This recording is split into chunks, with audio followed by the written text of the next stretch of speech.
to the right or to the left, that you may be successful whenever you go. Success in ministry imefungwa katika obedience. Bwana Yesu asifiwe sana.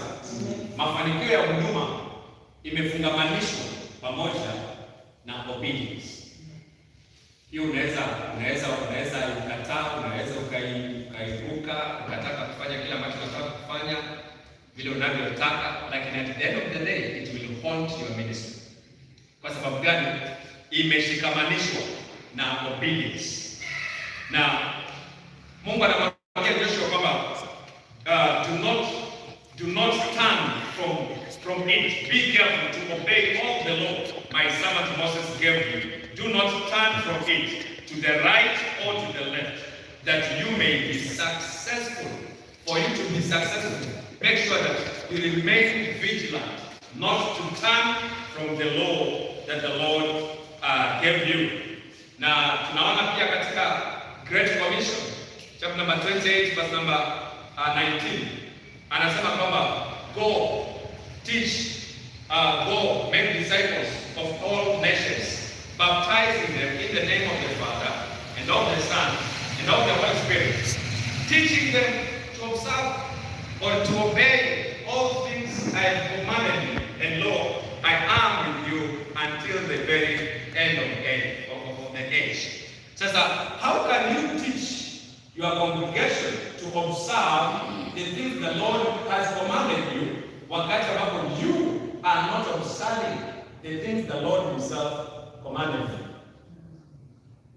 For us to be successful, ndio tukapata kufundisha kile ambacho Mungu ametuamuru, nasi pia tukawe kwamba tuko kipaumbele kutembea katika those things that the Lord has commanded us. Success in ministry is rooted in obedience to God's word. Bwana Yesu asifiwe sana. Fanya chochote ambacho unachotaka kukifanya, but make sure that you remain rooted in the word of God. Andiko la mwisho ni 2 Timothy chapter number 3:16 to 17. Maandiko yanasema all scriptures is God breathed and is useful for teaching, rebuking, correcting and training in righteousness. Maandiko yote ni pumzi ya Mungu. Bwana Yesu asifiwe sana. Amen. Sasa tusichague, unajua mara nyingi wachungaji tumesoma Biblia na tunajua maandiko ambayo tunaweza taka kujificha nyuma yake.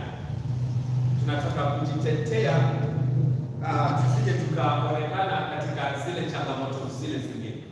Tumia maandiko vizuri, najua kwamba yameko pale kwa ajili ya kutuonya, kwa ajili ya kuturekebisha na pia kwa ajili ya kutufundisha. Sala inasema kwamba just as Joshua was called to live with strength, courage and obedience, you as a pastor today, you must embrace this principle.